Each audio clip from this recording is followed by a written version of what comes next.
Friend, good morning. Hope आप जहाँ भी होंगे अच्छे से होंगे और बेहतर होंगे। सबसे पहले तो मेरी यही शुभकामना है। चूँकि कोरोना का संकट अब थोड़ा सा टला महसूस हो रहा है, लेकिन मैं सब लोगों से ये गुजारिश करूँगा, आग्रह करूँगा कि आप जो सोशल डिस्टेंसिंग है, मास्क पहनना है, थोड़ा सा ज़रूरत पड़ने पे ही बाहर निकलना है, उसको ज़रूर मेंटेन कीजिए। क्योंकि पिछली बार भी हम लोग लापरवाही करके ही बीमारी को दोबारा बुलाए थे। फ्रेंड्स, एक मित्र ने फ़ोन किया, कहा कि भाई सर बहुत परेशान हैं, कुछ भी कर रहे हैं सफलता नहीं मिल रही है। बहुत से लोग हैं जो टांग खिंचाई करते हैं, आगे नहीं बढ़ पा रहे हैं। कुछ ऐसी चीज़ें बताइए जिससे कि हम सक्सेस हो जाएं। मित्र, मेरा अपना बहुत अधिकार से मानना है कि सफलता और असफलता 100% अपने मन के अंदर होता है। कुछ ऐसी चीज़ें होती हैं जो कि हम समझ नहीं पाते हैं और बाहरी वातावरण को, बाहरी लोगों को दोष देते हैं। आज उन्हीं के डेडिकेटेड होकर के मैं ये छोटा सा प्रयास कर रहा हूँ, जिससे कि उनको ये समझ में आए और वो अपने आप को रियली तौल पाएँ कि उस 6 गुण और 6 दोष जो मैं हर मानव के अंदर मानता हूँ होता है, लेकिन निर्भर ये करता है कि कौन व्यक्ति उस गुण और दोष में अपने व्यक्तित्व में ज़्यादा हावी होने देता है। तो पहले गुण की बात करें। अगर हम इन 6 गुणों को अपनाते हैं या हमारे अंदर में पर्याप्त मात्रा में एक्सप्लोर होता है, हम उसको प्रैक्टिस में लाते हैं, तो मैं मान के चलता हूँ कि आदमी की असफल होने की संभावना बहुत कम होगी। मैं सारे लोगों से विनती करूँगा कि इन पैरामीटर पे अपने आप को ज़रूर तौलिएगा।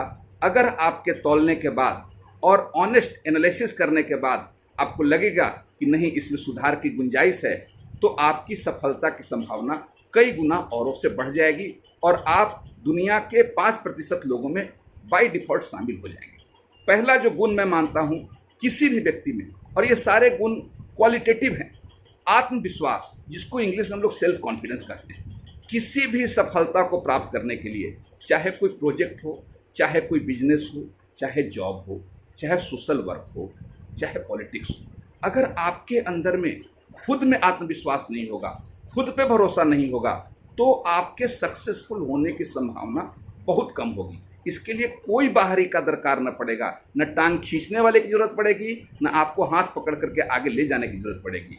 तो आत्मविश्वास को खूब बढ़ाइए, अपने अंदर के विश्वास को खूब बढ़ाइए। आप देखिएगा कि सफल होने की आपकी संभावना बहुत ज़्यादा बढ़ जाएगी। सेकंड चीज़ मैं मानता हूँ सकारात्मक सोच, जिसको पॉजिटिव थिंकिंग कहते हैं। बहुत सी किताबें इसके ऊपर आई है, बहुत से टॉक्स इसके ऊपर होते हैं। मैं मानता हूँ ये चीज़ भी हमारे अंदर होती है। बहुत से टाइम आप सिर्फ और सिर्फ सकारात्मक सोच के अभाव में आगे नहीं बढ़ पाते हैं। किसी भी समस्या का समाधान वही व्यक्ति देख सकता है जिसके अंदर में सकारात्मक सोच होती है। आप ज़रूर तौलिएगा, क्या सकारात्मक सोच आपके सोचने के नज़रिए में, आपके काम करने के नज़रिए में है क्या? तीसरी चीज़ जो मैं मानता हूँ वो होता है मधुर वाणी। बहुत अच्छे से बातचीत करने की कला बहुत ही सक्सेसफुल लोगों की सबसे अच्छी हैबिट्स में होती है। आप देखेंगे बहुत हम्बल तरीके से बात करेंगे। आप ज़रूर अपने आप को तौलिएगा कि आप जब बात करते हैं तो लोगों को सुनते हैं कि नहीं।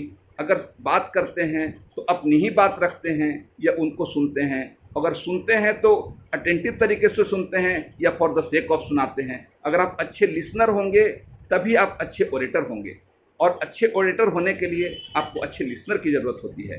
तो अगर अच्छे से आप सुनेंगे और अच्छे से बोलेंगे तो किसी भी प्रोजेक्ट का डील हो, किसी भी नौकरी का इंटरव्यू हो, किसी भी समस्या का समाधान हो, आप औरों से ज़रूर बेहतर तरीके से कर सकते हैं। चौथा जो मैं मानता हूँ, आज के ही नहीं पूरे विश्व जब से शायद जन्म लिया होगा तब से है सहयोगी स्वभाव। बहुत टाइम आप देखते होंगे कि बहुत से व्यक्ति आपको बहुत अच्छे से कोऑपरेट करते हैं। मान के चलिए वो उनके अंदर का इंटरनल क्वालिटी है। अगर वो सहयोग करेंगे तो ये पूरी संभावना है कि उनको सहयोग मिलेगा। यूरोप में एक रेस्टोरेंट है जहाँ पे अमीर लोग अगर जाते हैं तो 1 कॉफ़ी खरीदते हैं और 2 कॉफ़ी का पैसा देते हैं। उसमें एक टिकट मिल जाता है और वो टिकट 60 देते हैं। उसके पीछे पर्पज़ ये होता है कि जो व्यक्ति अफोर्ड नहीं कर सकता है वो व्यक्ति वो टिकट दिखा करके ले सकता है। आप अपने मन के अंदर झांक के देखिए, क्या आपके अंदर में कोऑपरेटिव नेचर है या सिर्फ आप दूसरे से ही अपेक्षा रखते हैं? अगर आपके अंदर कोऑपरेटिव नेचर होगा तो पूरी संभावना है कि दुनिया, जन्नत, कायनात आपको सपोर्ट करने के लिए आगे आएगी। पांचवी जो मैं सबसे इंपॉर्टेंट मानता हूँ, सबके ऊपर भारी पड़ता है, वो धैर्य होता है। क्या हम धैर्यवान हैं? बहुत टाइम छोटी मोटी समस्याओं के साथ हम अधीर हो जाते हैं, हम रिश्ते को ख़राब कर लेते हैं। अगर हमारे पास धैर्य नहीं होगा तो न हम नौकरी में टिक पाएंगे, न हम बिजनेस में टिक पाएंगे, न हम समाज में टिक पाएंगे। चूँकि धैर्य एक ऐसा गुण है जिसके बदौलत आप बिगड़ी से बिगड़ी परिस्थितियों को भी संभाल सकते हैं। उसके बाद लास्ट, चूँकि 6 में ही मैंने इसको बांटा है, चीज़ें तो बहुत सी हैं, बट 6 भाग के अंदर मैं साहस को मानता हूँ। चूँकि साहस एक ऐसा गुण है, मानवीय गुण है, जो सारे गुण के ऊपर आता है। आपके अंदर धैर्य है, आपके अंदर आत्मविश्वास है, आपके अंदर सकारात्मक सोच है, आपका सहयोगी स्वभाव है, लेकिन इन चीज़ों को इम्प्लीमेंट करने के लिए जो सबसे इम्पोर्टेंट होता है वो साहस होता है। तो साहसी बनिए। अगर आप साहस करेंगे तभी आप स्टेटस को चैलेंज करेंगे, आप साहसी होंगे तभी आप नया ट्राई करेंगे। क्योंकि मान के चलिए, भीड़ के साथ पहचान नहीं मिलती है। अगर आप आगे बढ़ना है तो कुछ हट के सोचना पड़ेगा, आगे बढ़ना है कुछ हट के चलना पड़ेगा। तो अपने आप को तौल के देखिएगा कि आपके अंदर ये 6 गुण हैं, और अगर ये 6 गुण में कहीं कमी है तो उसको सुधारिए। मान के आप चलिए कि सफलता आपके पैरों पे होगी। आपको इसके लिए किसी के आगे हाथ फैलाने का दरकार नहीं होगा।